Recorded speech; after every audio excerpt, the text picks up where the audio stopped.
Bonsoir et bienvenue sur Polaroscope, la chaîne du polar.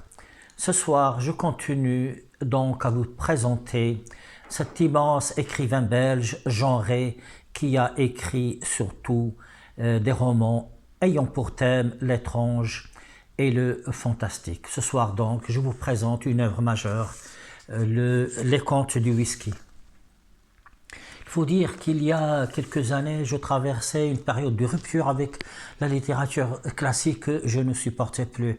En fait, quand je prenais un livre, je trouvais qu'il y avait de très longues descriptions, des pages et des pages pour finalement nous dire que Emma s'est mariée. Voyez-vous, ça je ne le supportais plus.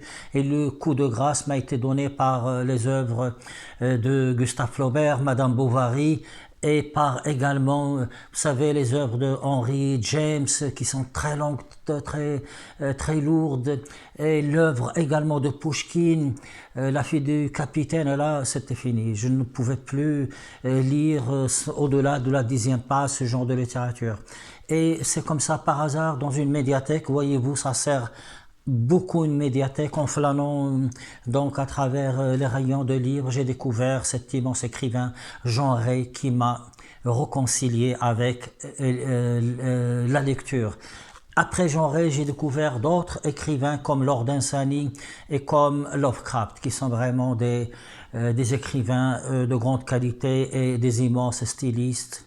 J'aurai l'occasion de vous parler de ces grands écrivains qui, je le répète, m'ont réconcilié avec l'écriture. Plus tard, ce sera au tour de Georges Simenon de m'apporter cet amour, ce renouveau pour la lecture. Alors, ici donc, les contes du whisky que je vous montre donc une autre fois.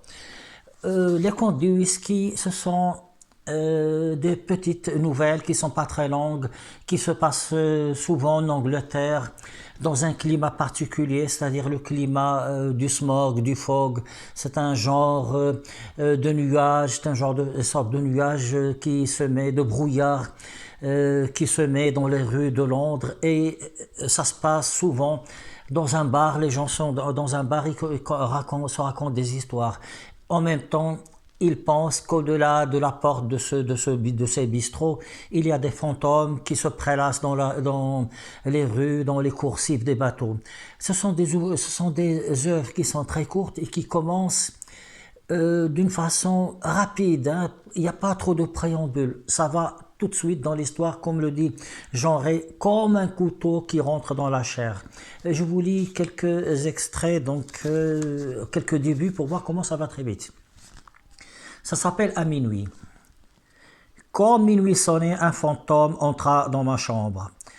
Je tournai le dos à la porte, ma lampe chardonnait, et seule ma bouteille de whisky était lumineuse, riche, pure et accueillante dans ce nid à cafard. Tout de suite, il rentre. Point de préambule. Je vous lis un autre extrait d'une autre nouvelle. Cette nouvelle s'appelle Le saumon de Popelreiter.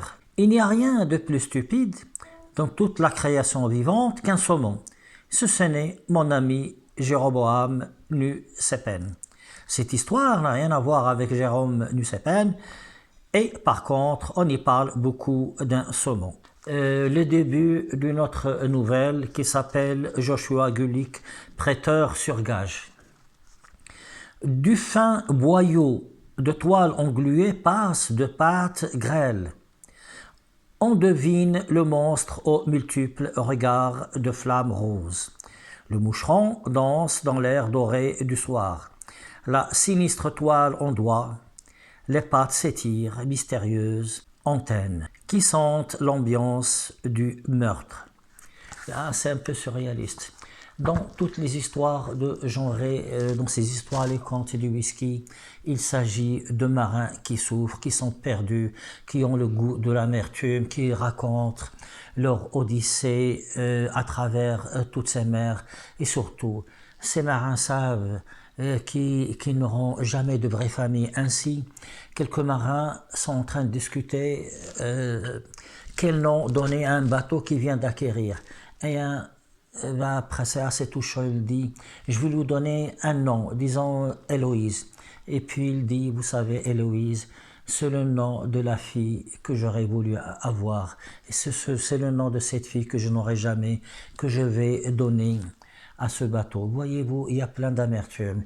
Mais il y a également quelques histoires joyeuses avec beaucoup de fantômes. C'est très bien écrit, c'est très bien fait, c'est court et surtout vous êtes réconcilié avec cet amour de la lecture. Si vous avez assez de Gustave Flaubert, des histoires longues, si vous en avez assez de Guérépée, de tous ces romans fleuves qui sont des Dallas avant l'heure, vous pouvez vous divertir en découvrant, vous divertir effectivement, hein. Il n'y a pas autre chose que vous divertir en lisant les contes du whisky et en lisant d'autres œuvres de genre dont je vais vous présenter à chaque fois quelques-unes. La prochaine fois, je pense que je vais vous parler de Harry Dixon. Voilà donc les contes du whisky.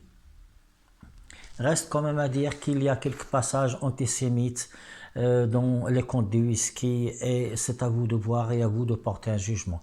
Merci et à bientôt.